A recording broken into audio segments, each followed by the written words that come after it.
My guest today is Shaheen Mistri.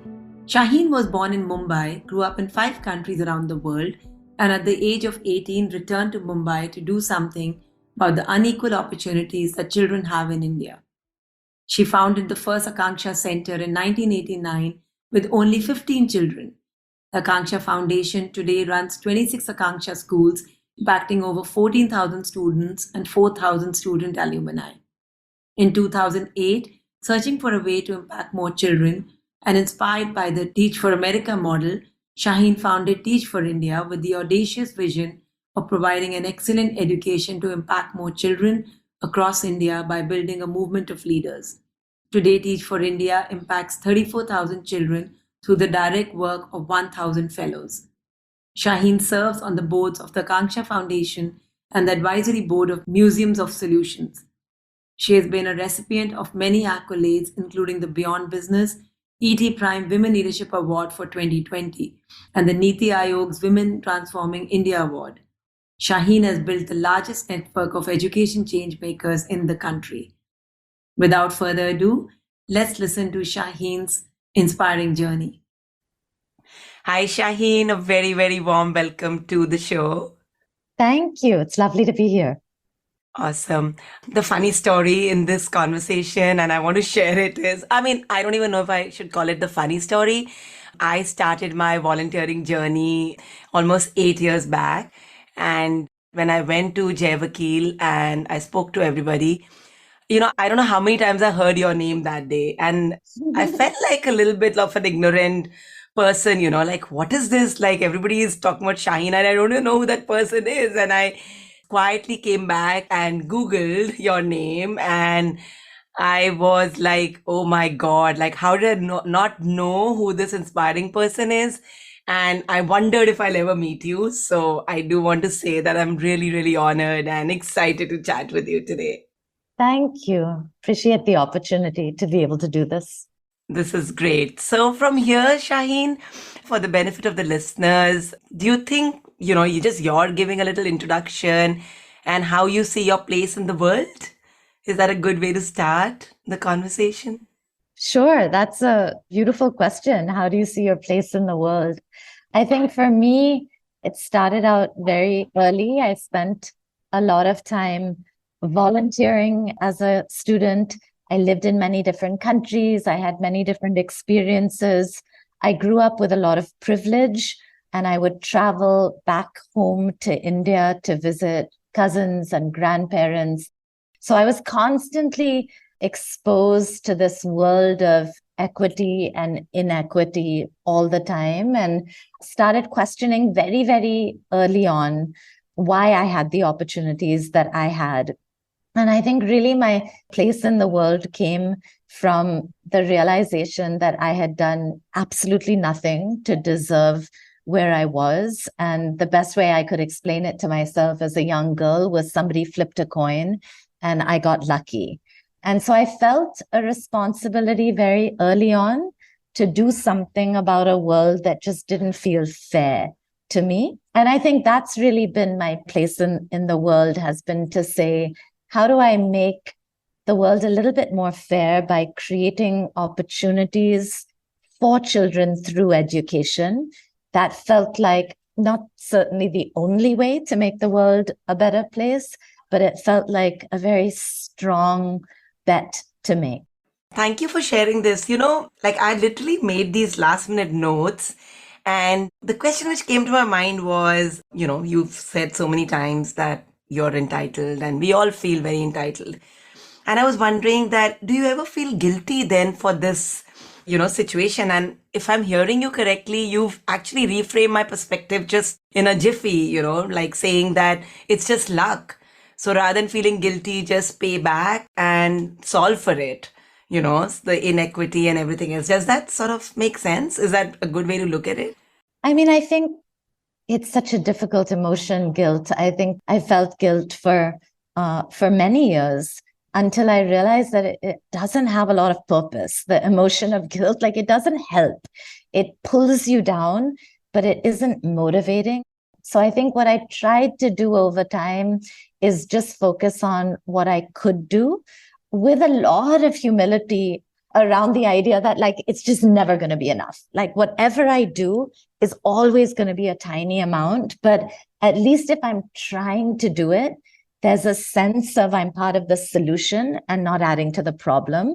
And I think that reframing helped lessen the guilt over time. The other thing that really lessened the guilt was the kids I worked with.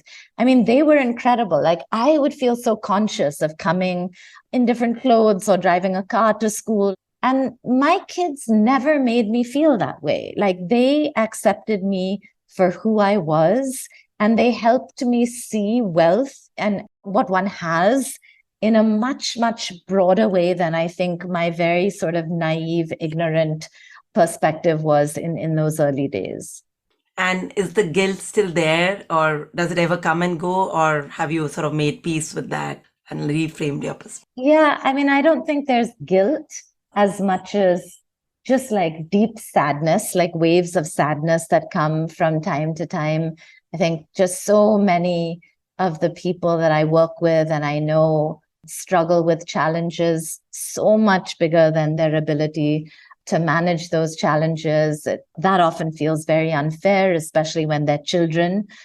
There is that sadness. There are many, many emotions in this work. I know when I welcome our new teachers, and every year I describe the work as a roller coaster of emotions, because literally within one day, there are multiple emotions. And so you swing between like anger and frustration and deep inspiration, the joy that comes with working with children. But there are certainly like many downs on that path as well. Yeah, I don't know how to even describe this, Shaheen. When I was just doing research about you and, understanding more, I went through those emotions and just those TED Talks. I can only imagine what you're going through. So, like you said, let's just take action. So, from this perspective, what was the defining moment for you that prompted you then to start the Akanksha Foundation? Yeah. I mean, so my most defining moment was the moment that brought me back to India, actually. And this was a moment where, I was at Tufts University. I was here on vacation in between my first and second year. And I was at a traffic light in Bombay, and a few kids ran up to the window. I was in a black and yellow taxi, and they were begging for money. And in that moment, I just told myself, like, I wanted to be in India. And I'm not really sure what led to that feeling. And I'm sure, I've had that feeling many times. And most of the times you just brush away those feelings and move on and go back to your life. But in that particular moment, I went home, called my dad, who was already back in the US, and he had my flight booked to go back a few days later.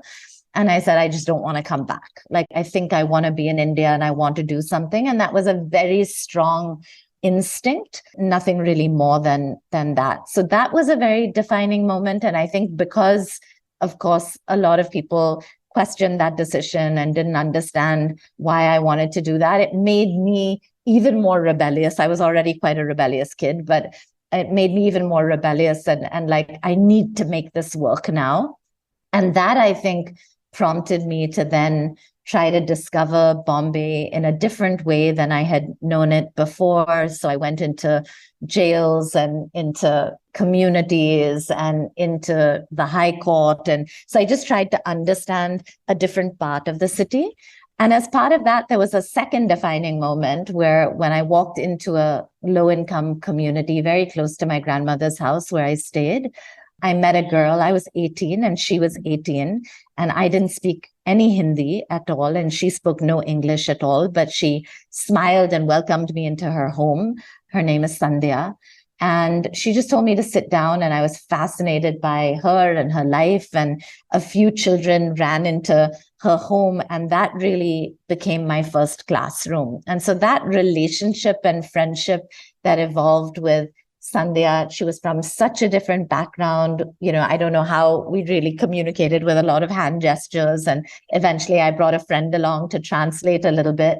But that was a very defining moment. That really helped segue into the conversation further.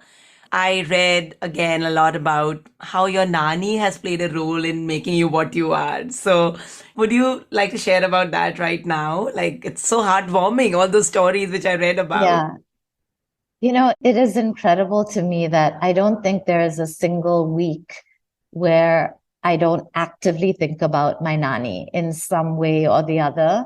I don't think while she was alive, I even understood what a profound impact she had had on my life. But she was such a free spirit in a world that seemed very conformist to me. So my Nani, for example, during the summer would only eat mangoes. Like she would eat 8 mangoes a meal.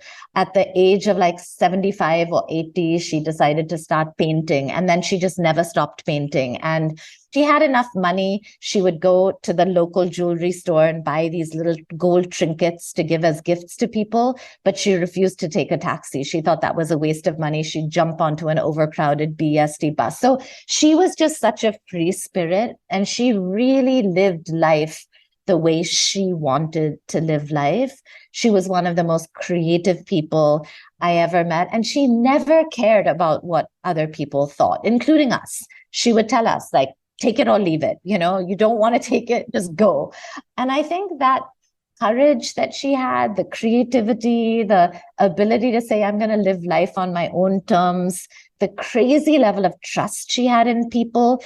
I lived with her for a while, and these random people she would bring into the house who she'd met in an elevator, and she'd had a discussion, and she'd say, like, these young foreigners are traveling, let them come. And she would move me out of my room into her room. And so I think the main thing I loved about her was that courage to speak her mind and to be who she really wanted to be. That's amazing. Shaheen, so you also spoke about your relationship with Sandhya. Is she still part of the journey? And who were the other people who were in that very, very difficult journey? Like, I can imagine the number of naysayers you must have, encountered at that time. Yeah. Yeah. So Sandhya was the first person I met. She just welcomed me into her house and into her life. She had a very elderly mother who was very excited about showing me everything about Indian festivals and taking me to all her relatives' homes. So they really sort of half adopted me in those early days, and they let their little 10-foot by 10-foot home become the classroom where I taught. And so that was very, very special. The first child I ever saw, and I actually had a camera with me on that day, a real camera at the time, and took a photograph of her. Her name is Pinky.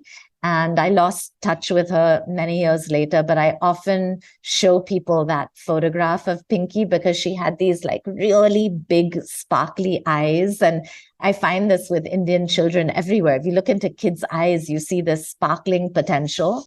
And I remember being so struck by that potential in her eyes, and at the same time so worried that she wouldn't have the opportunity to reach that potential. So she was a real landmark sort of symbol that has stayed with me for many years as well.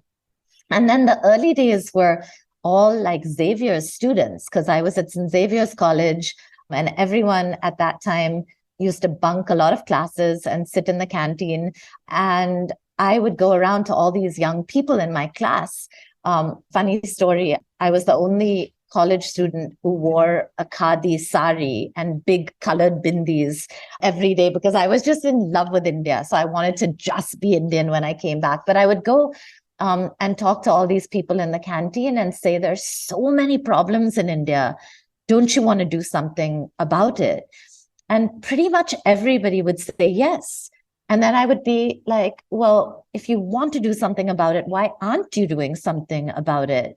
And the most often answer I got was, the problems are just too big. Like, how can I make a difference? As one person, how can I make a difference?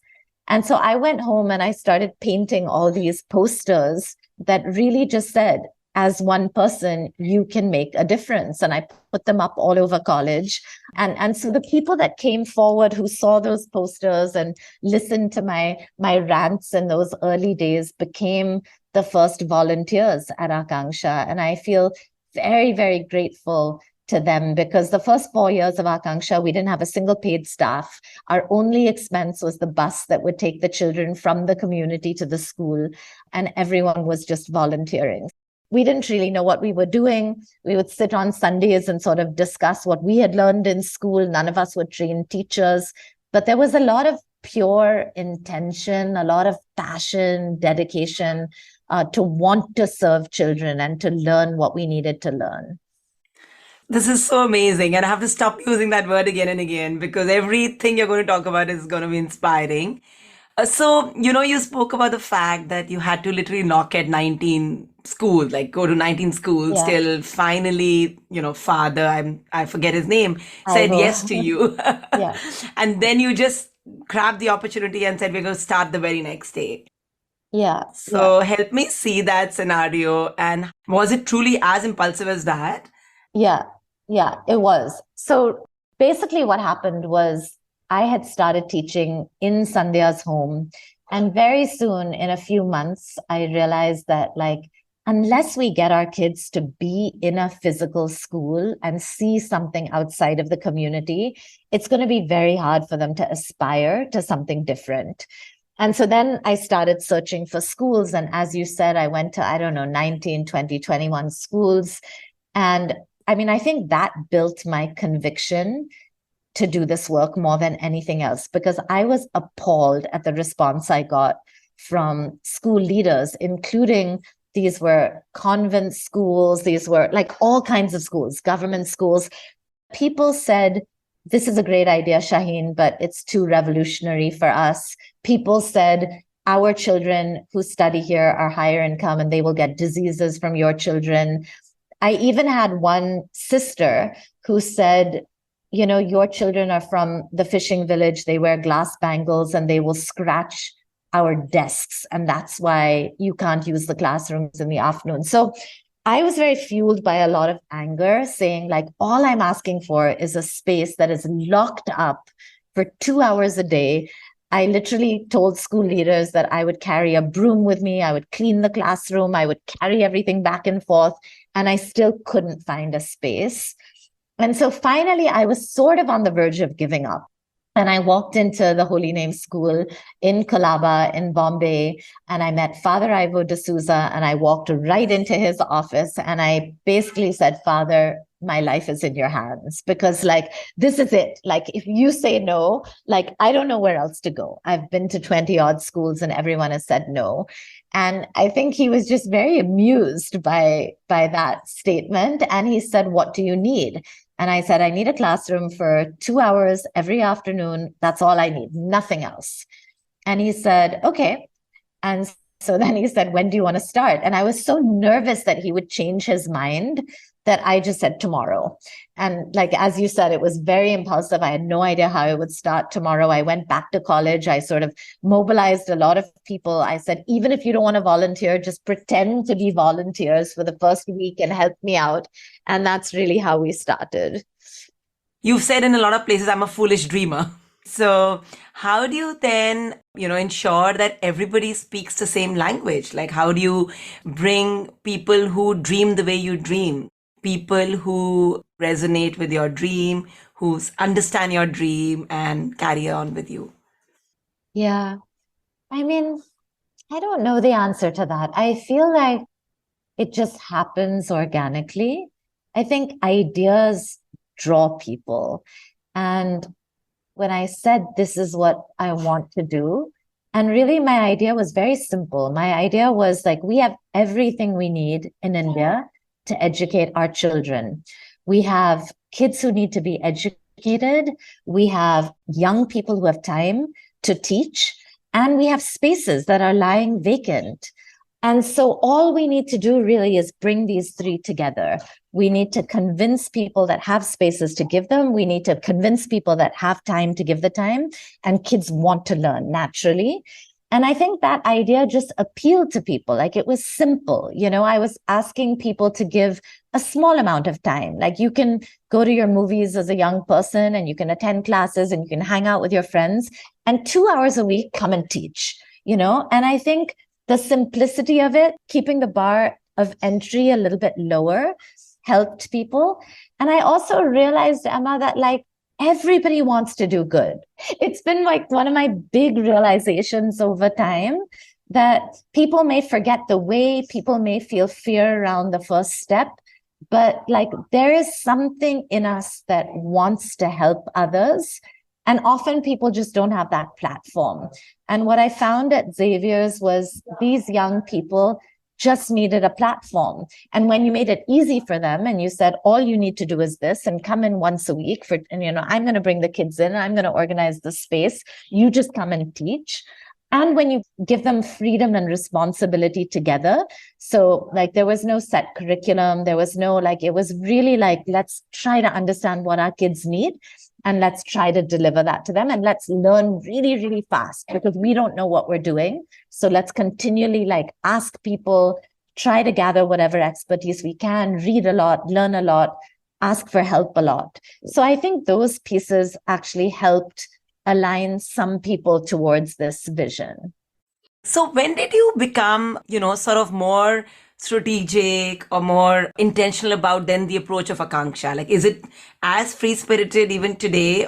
No, it's very different. I think 4 years after we started Akanksha, I was interviewing a teacher who's still a dear friend called Rachna to come in and be a volunteer. And it ended up being she interviewing me and giving me a lot of advice. And this was one of the things she said. She said, it's high time you become more structured. And she said, while volunteers are great, they come and go and they have other priorities. And you need full-time staff and you should hire me. And that was a turning point, I think. And I hired her and she was a great teacher. She was our first Akanksha paid teacher. And then I think the second impetus for becoming more structured was after we registered formally as a trust and we were able to raise money. We then needed to put certain things in place to be able to raise the money. And then I think the next big impetus was when we wanted to scale from one center where obviously I could do everything myself and I could be there every day myself. We scaled it up eventually to 60 centers. And as we grew the centers, we needed to put system structures in place. Having said that, I've always been a believer that keep the structures as simple as you can and really be guided by what children need. And so the most important question I would ask and the team would ask every year was what do our kids need?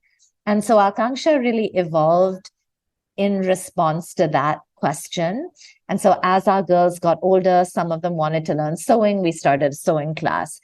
We found that they needed a channel to express themselves. We started Art for Akanksha, which blossomed into this incredible creative program for kids. So we really followed the needs of our children. As they got even older, we paired them up with mentors because we found they needed a lot of guidance in terms of careers, etc. So in that way, while it was an after-school program, which it was for many years before we went into formal schools, we had a lot of autonomy to really experiment and to follow the needs of our children without being sort of burdened with the wider needs of the system.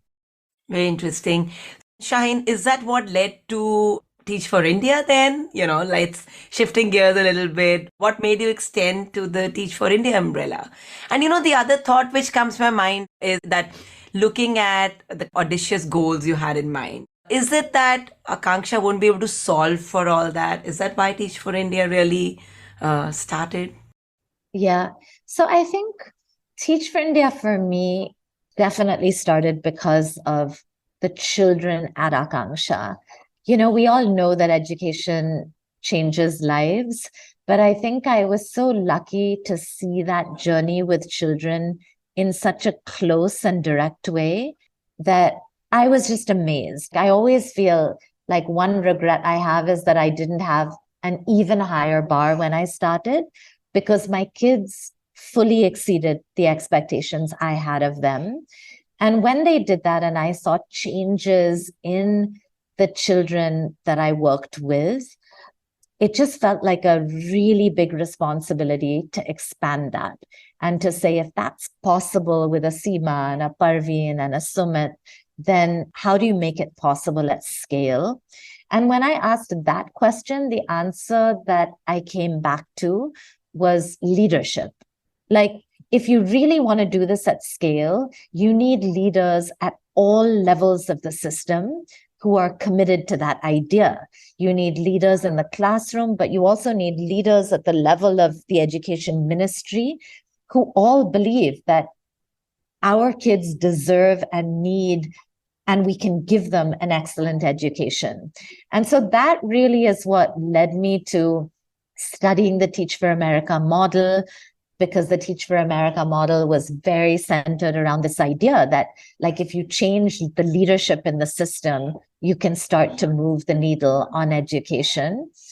But really, it was like the individual children and seeing that proof and that evidence of what education was able to do to their lives. And Emma, that wasn't just academic. Like, academics was a huge part of it. Like, I remember the day that I heard that one of our students, Jyoti, got admission into St. Xavier's College, which was my college. And I was like, I never thought that that was possible. So the academic piece was a huge part of it. But the changing of their value systems and their orientation towards the world, for me, was an even more powerful part of it. So kids who were suddenly aware of issues and challenges in their community, but actually like sticking out their necks and raising their voices to change those challenges and issues, that felt like very, very empowering and worth scaling. Sure. Were there experiences or situations where when they went back home, you realize that that's sapping their energy or they're losing the motivation when they come back the next day?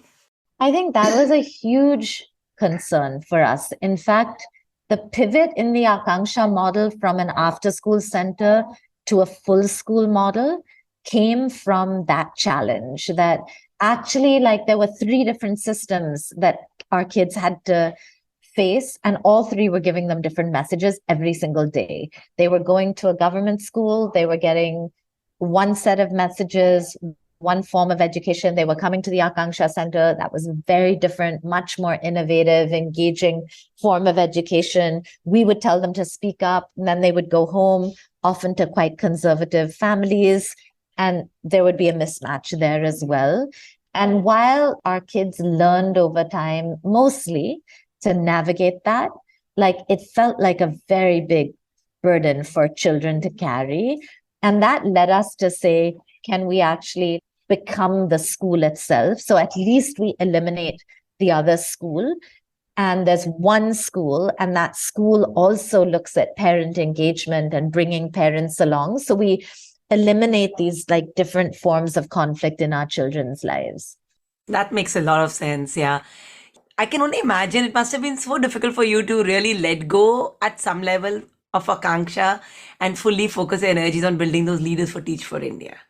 So, can we talk about the journey of a fellow at Teach for India, or your journey vis-a-vis both Akanksha and Teach for India? How did you stay connected? Yeah, sure. So it's a funny story, actually, because I never really planned to leave Akanksha, as in, like, they never even gave me a farewell, because I was convinced by Wendy, who was the founder of Teach for America and was very instrumental in helping us thought partner when we wanted to start Teach for India. So we were planning Teach for India while I was working full-time at Akanksha. And my aim always was to help them plan it, to find a CEO for Teach for India, and then to just go back full-time to Akanksha. And so I was working these 2 jobs and trying to plan it in the evenings. We were doing a blueprint with McKinsey till late at night every night. And then my day job would be Akanksha. And we looked for a CEO for the better part of a year and couldn't find someone. And through that year, Wendy at different times kept telling me, why don't you just do it? And then finally she said, look, just do it for a year. Get it off the ground, because otherwise we'll miss a whole nother cycle. And so that sounded reasonable. And I said, okay, I'll get it off the ground. We'll continue to look for a CEO, and then I'll come back. And as you know, like with most decisions in life, once you do something, it takes you in a different direction. So that's how I landed up at Teach for India. I think, again, interestingly, my heart has always been with children, not with adults. And so when I left Akanksha, I wasn't that excited about the idea of working with fellows as my primary point of contact who would then impact children. At that stage at Akanksha also, where so many good things were finally starting to happen, we were seeing so many things happen with our kids.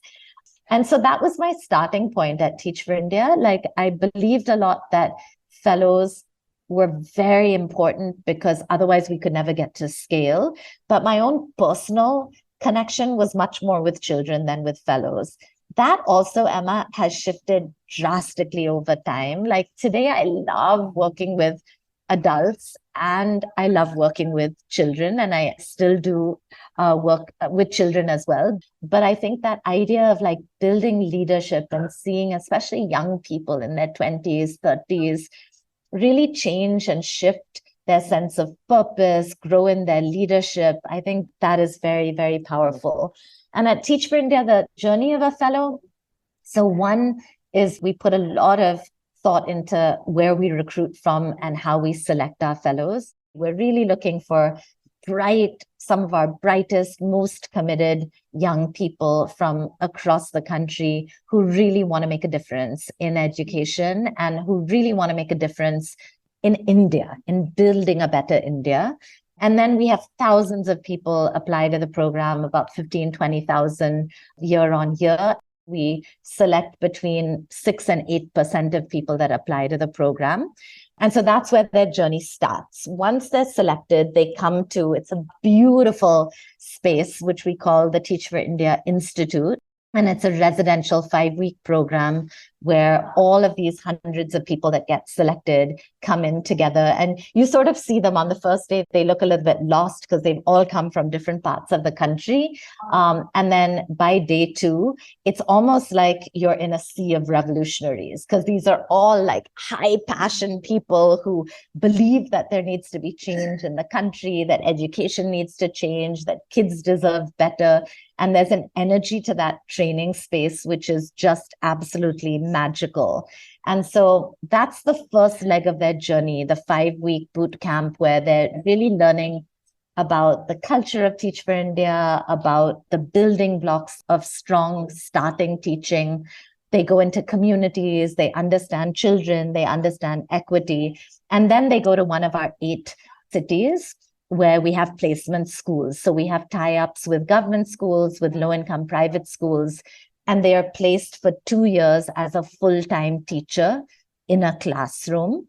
So we really tell them in these 2 years, do whatever you can to really put your children on a fundamentally different life path, because that's the opportunity you have at Teach for India. And because that is such a challenging experience for them, and the kinds of things they see, in many ways, the classrooms are like a microcosm of poverty. They see what unemployment does to a family, they see health issues, they see abuse.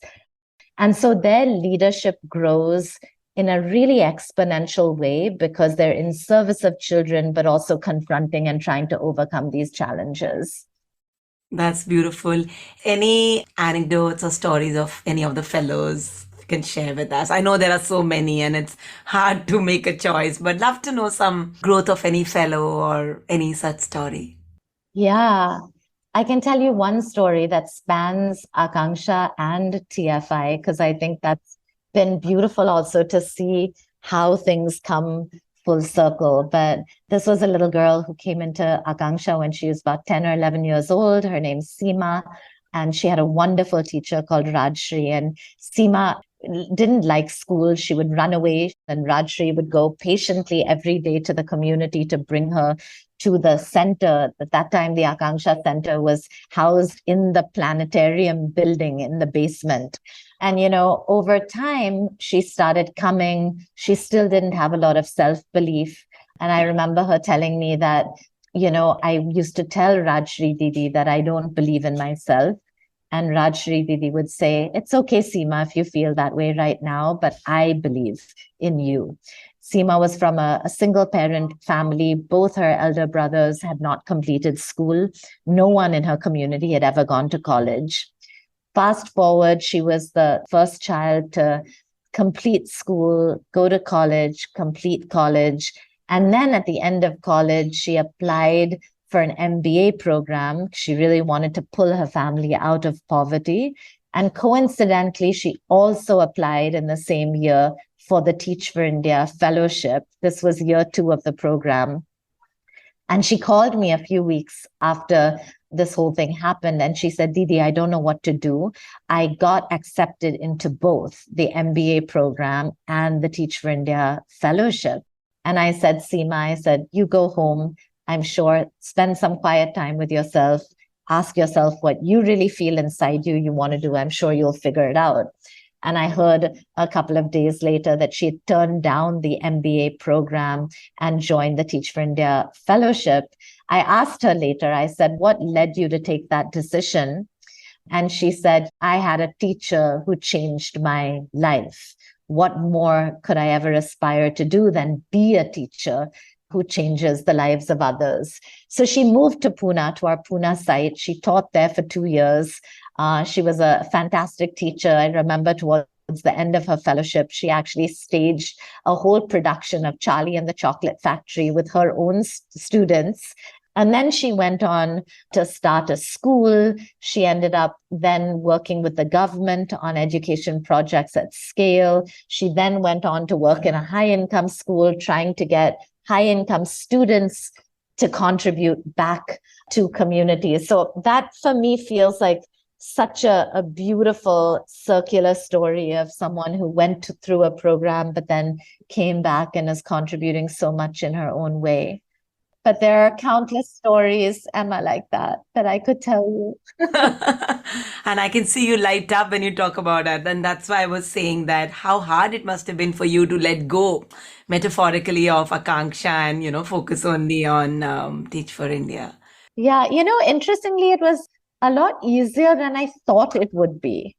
And I think partly it was just a lot of trust in the people at Akanksha and the board. Today, Emma, there are my students who are staff members at Akanksha who've been at Akanksha longer than I was at Akanksha. I was at Akanksha for 17 years. And I now go, they have this beautiful annual day each year where they celebrate people. And there are now students of ours who've completed 20 years in the social work department. And so I think letting go was a very good idea. And, Akanksha has just grown in very beautiful ways since then. Shaheen, I saw this video of one of your TED Talks where I saw little Kusum explaining about the vision of Teach for India. That completely blew me away. And, I'm sort of even giving you in context. So, my self-imposed role for Jai Vakil is that I'm the team coach. And my single point agenda is that I want to make sure that we institutionalize culture at Jai Vakil. Okay. Yeah. And like you said, in my own little way, sitting in the US, I'm, trying very hard and doing whatever I can. But when I saw that little Kusum talking, and sharing about it, it just felt literally from the heart. Like, it didn't feel like it's curated. It didn't feel like I don't even know how to explain. And I told myself, if I don't even know if she's more than 8 or 10 years old, if a 10-year-old can appeal like this, what is it that Teach for India or Shaheen is doing right, that she's making sure that at every level, the, Teach for India values and culture is being communicated? Yeah, I'm so happy that that video spoke to you. I remember the first time I watched it as well. And that was a completely non-planned video. Like the videographer just took the camera in and just asked those questions to Kusum. And I remember watching it and just sobbing when I saw it the first time. And I must have seen it 100 times since then, because as you said, she was able to articulate in such a simple yet profound way what we believe education should be. And at Teach for India, we say, we need to expand the purpose of education. Education, at least in our country, in India, has become about competition and rote learning and examinations and self and getting a job. And while self matters, of course, education is also about uplifting others around you and valuing others and learning to listen. And education is also about the country and making your community and your city and your country better. And this little girl in the video was able to articulate that so beautifully. And, she says in the video, she says, you can't do it alone. She's like, you have to think about building a house. Can you build a house alone? No, right? You all need to come together. And I was like, these are such profoundly simple truths of life that she has imbibed from her teacher. And that's so beautiful. But I think, how does it filter down? I mean, one, I think by the practice of your own life and making that transparent. And so I think what I've tried to do is share a lot of stories of my own experiences and the many times when I'm not able to live the values that I uphold, right? Like every day, there are things that I do that I'm proud of, and there are things that I could do better. So I think making that transparent. And then I think how you hire the people around you and finding people that, of course, have the skills, but even more importantly, like share those core values and beliefs. And then holding the bar really high on culture. Like, we talk a lot at Teach for India and we say, like, of course, the outcome matters, but the journey to get there matters equally. Like we are in pursuit of excellence, but we're going to do it in a way in which we hold each other, we care for each other. And I think I've learned this with children, that like if you want to really challenge and hold kids to a high bar, you have to shower them with love. You can't do it without that. Like you have to genuinely adore them, even the kids who drive you the most crazy in your class. If you really want to have those results, I think the idea of love becomes very central there. So, talk to me more about this, Shaheen. How have you upward filtered it? I think the challenge is also there. Like, that Kusum is so inspired and motivated, and she got it from that teacher.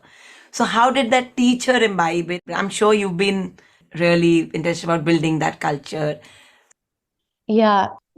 I feel so lucky that I've learned from so many people and examples that the detail of how you break down values into practice is so important in actually helping people or an organization embed the value. And I remember a funny story years ago. We had some visitors from a really well-known network in the US called KIP. They were visiting a classroom. And at that time, our kids used to wear little Akanksha t-shirts. They would have the Akanksha sun on the front, and on the back, it was written "Speak in English." And this was because we were trying to encourage the kids in this particular classroom to speak in English. And I remember they came in and the kids would not speak in English. And they came to me and they turned to me and they said, "Why are the kids in this classroom wearing these t-shirts?" So I was a little taken aback. I said, "What do you mean?" And they said, "Well, we think that if they're wearing the t-shirts and it's a commitment that I'm wearing a t-shirt that says speak in English, then if I'm not speaking in English, maybe you should ask them to go to the bathroom, turn their t-shirts inside out and come back into class because they're not upholding their commitment." And it was such a tiny example, but what it left me with is, how do you see a commitment or a value down to the detail of a structure and a practice every single day? And that's what we've tried to do with our values. We've said, like, love isn't just telling kids, "I love you, I love you." Love is when you're a teacher and you're not feeling well, taking that effort to make sure that you have a plan in place for a substitute teacher to teach. That's loving your children. Now, you don't generally define that as love, but I think breaking it down in that way is very, very helpful. And then embedding it, like reflection, for example, we just embed as a structure into everything. So every lesson plan has reflection in it. Every session that we do ends with feedback and reflection. So I think like taking the values and getting people and really holding space for people to understand and internalize them becomes very, very important. And we do all kinds of random things. Like I remember several times in a group of like 100 fellows when we're training them and we're trying to explain love, we're also talking about like love, not just for people who you know, but love for anyone. Like if we believe in fraternity and that everyone is our brother and sister. So we'll often ask for anyone to volunteer, anyone in their life who's struggling. So someone may say, for example, my aunt is struggling with her health. And then all 100 people will send a message to that one aunt. And again, then you'll process, like, what did it mean to love or share a wish for someone that you don't even know? And how did that feel? And was it difficult? And what made it difficult? And so there's a lot of like practicing some of these values and then reflecting on them that I think over time helps it seep through the organization. That's beautiful. Thank you for sharing this, Shaheen. Shaheen, let's shift gears a little bit. You're a single mom. You've got two kids of your own, but clearly that's not your kid. It's the whole Teach for India and the Akanksha fraternity. How do you strike that balance? Yeah. I mean, if you ask my mom, she'll say not very well. I would agree with her. I think it's been a real struggle.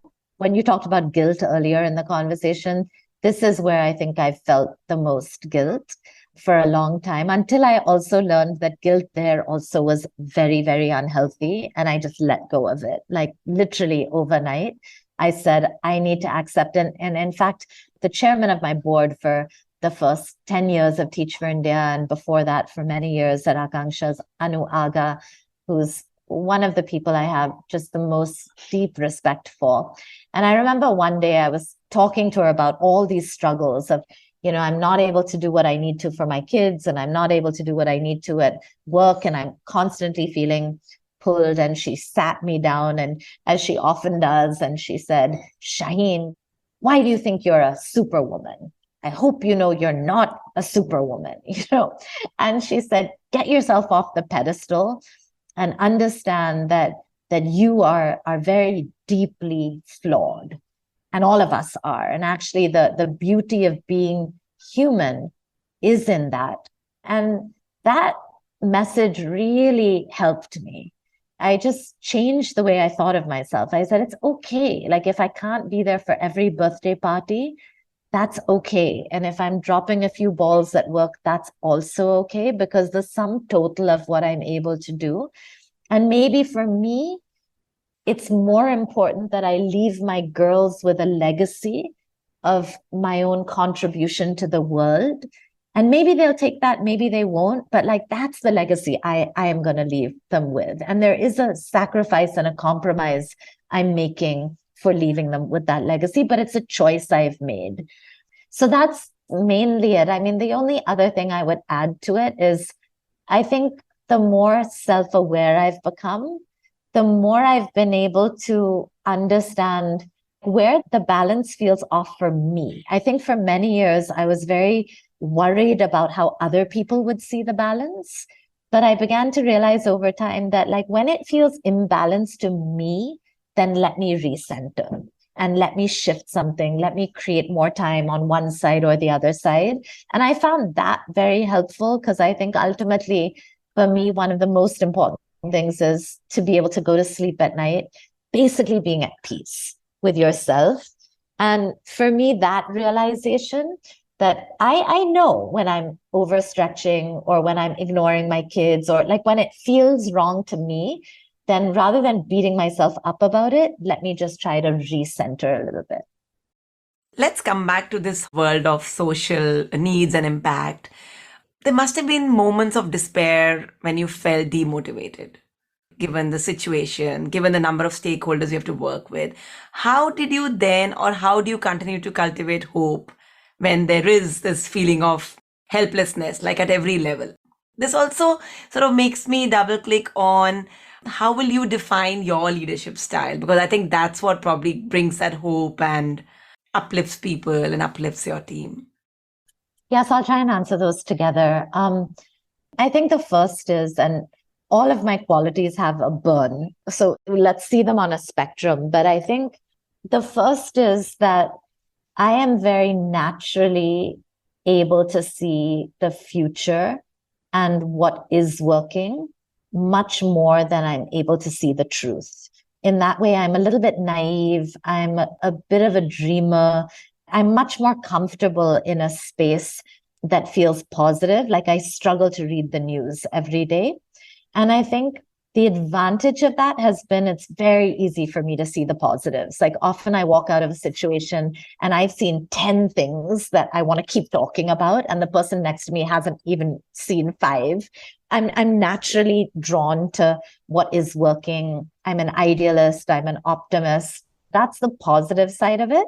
I think the burn of it is I've often taken ideas, many, many ideas back to the team and not really understood how difficult it is to translate something into high quality execution. And so it's often left people around me feeling very inspired, very challenged, like they're able to do something they didn't think they were able to do, but also at the same time, very overwhelmed because of what it takes to make something happen. So I think that's one aspect of my leadership. The second is I do draw a lot of energy from people, and I love people, and I feel able to embrace many different parts of people. And so the ability to really love and care for people, not as professionals, but just as people first, has allowed me then to hold a very high bar and challenge people. And that's been an interesting and that I've tried to hold over time. Like, how do you hold a bar of excellence, but how do you also really care and love people at the same time? The third is, again, I think many of these are ands that define my leadership, but the and of being really bold in terms of what I think we can achieve, and at the same time being very committed and inspired by tiny steps. And I think I'm able to hold both of those. So even if, right now, for example, we have a bold dream of nurturing 50,000 leaders, that's our sort of next stop at Teach for India. And that feels very inspiring to me, very energizing to me. And also, if we don't reach 50,000, I'm not that bothered about it, because I know that the spirit of that goal is going to take us further than if we didn't have that goal in place.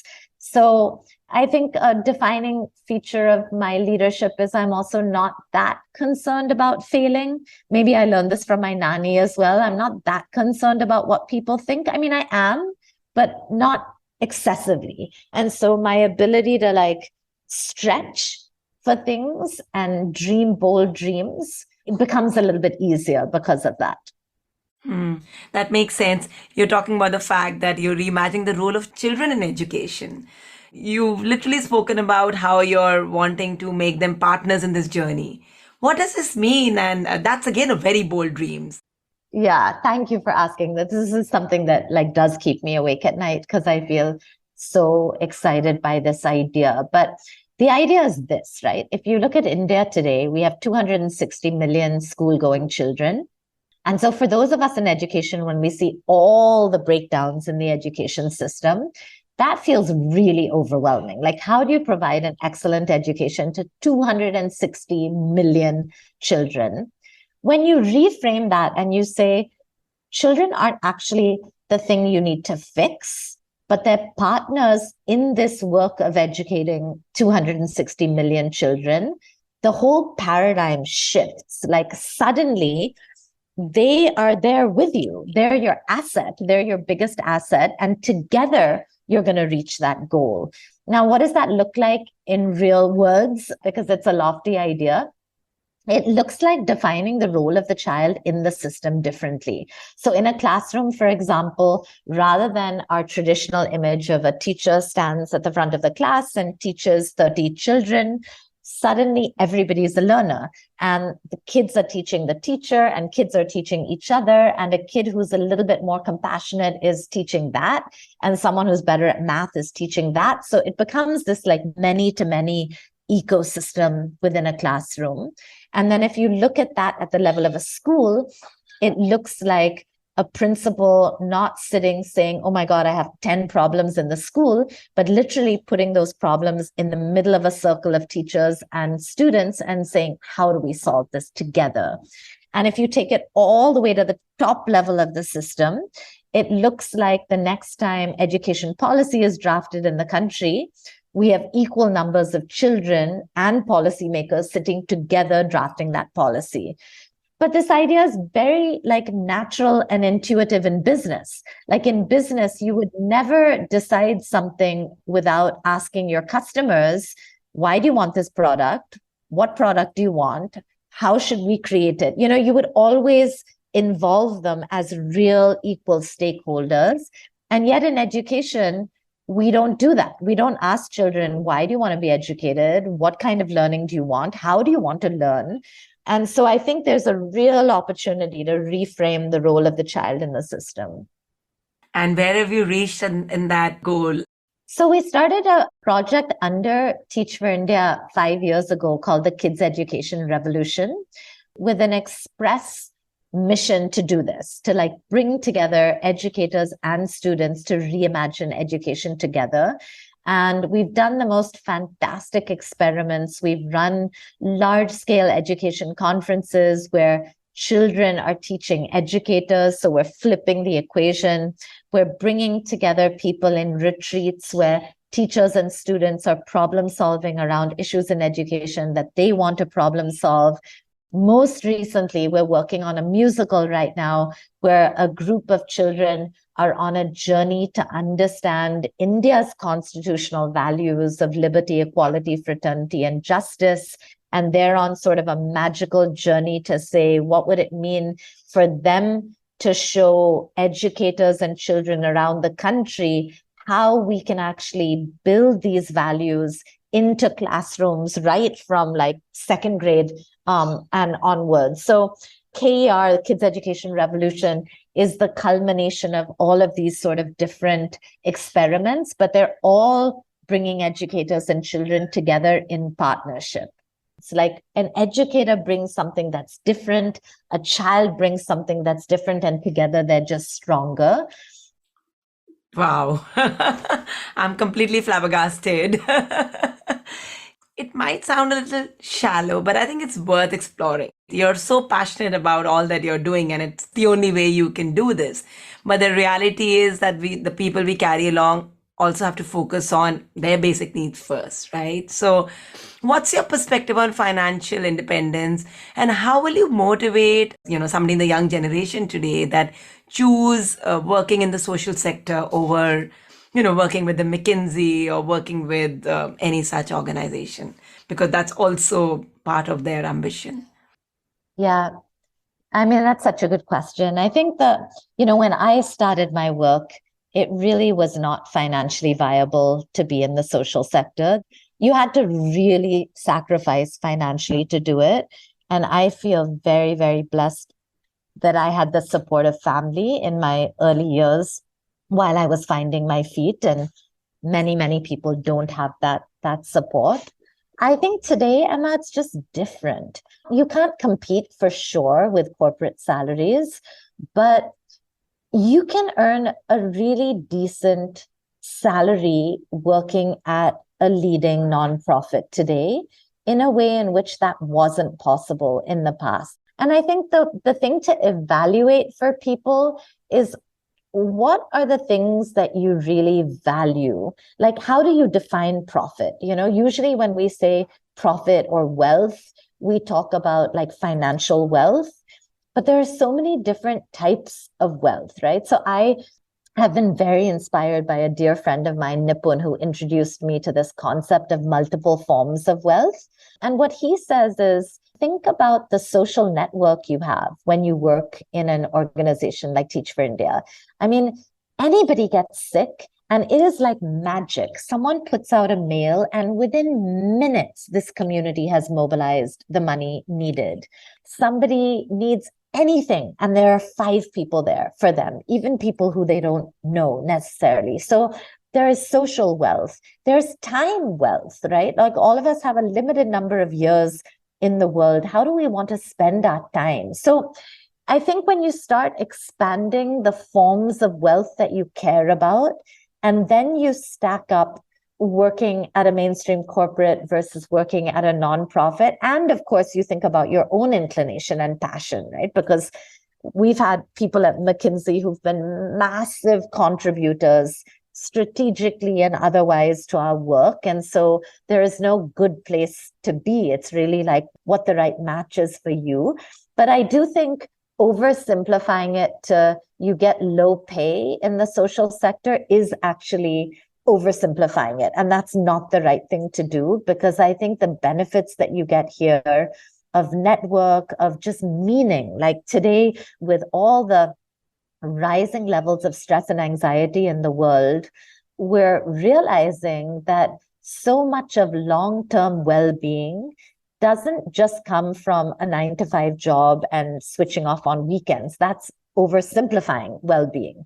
Well-being comes from an enduring sense of purpose, a feeling that you're having impact, a group of people around you who love you and will support you, a lifestyle you want to lead. There's so many different components to well-being.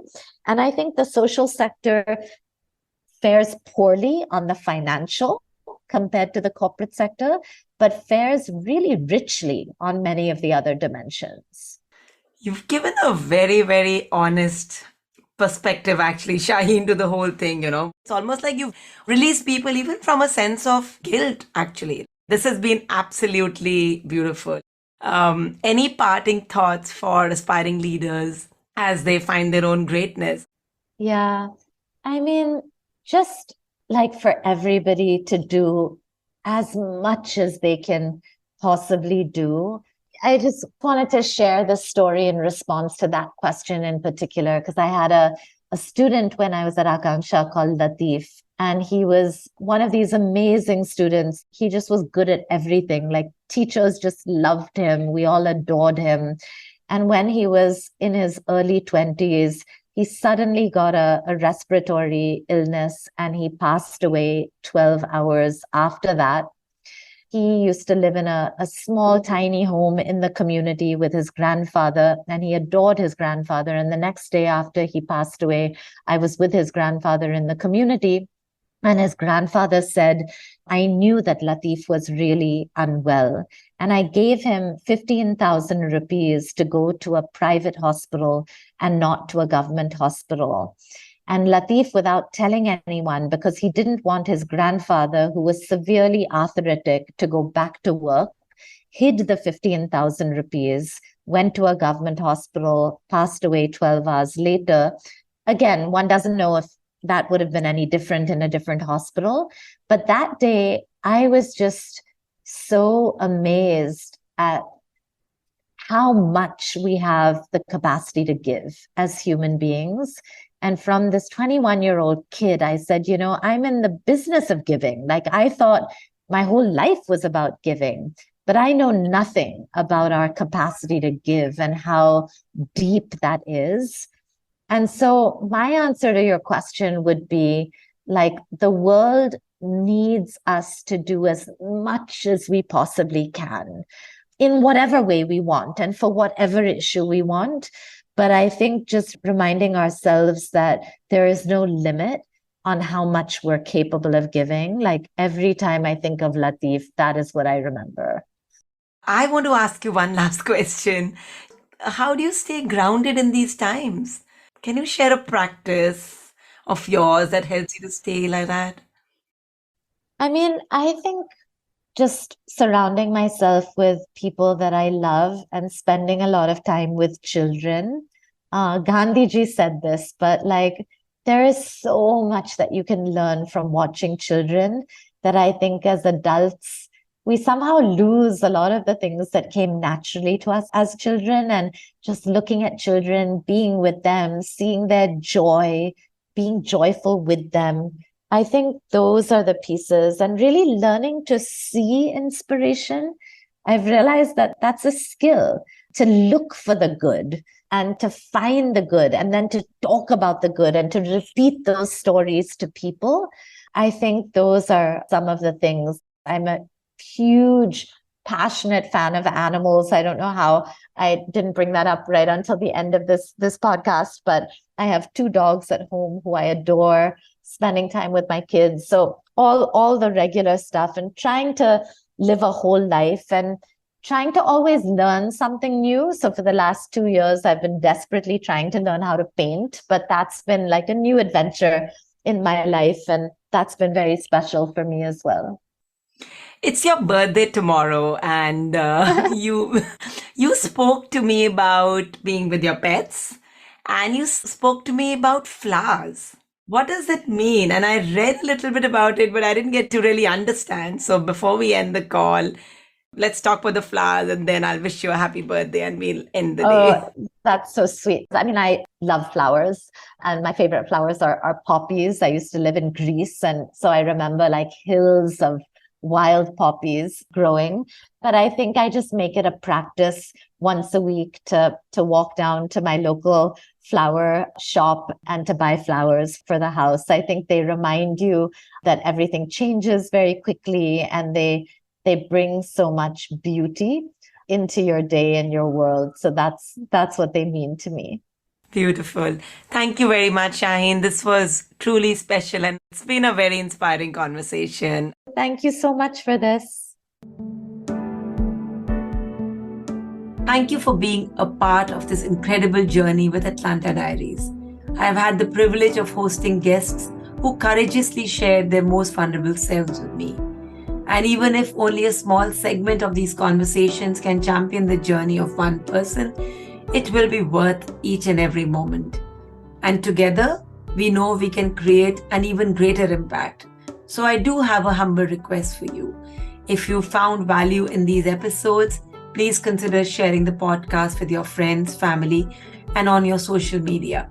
I would also love to hear your thoughts and will really appreciate if you could take a moment to leave a review or rating. See you next week for another inspiring journey on Atlanta Diaries.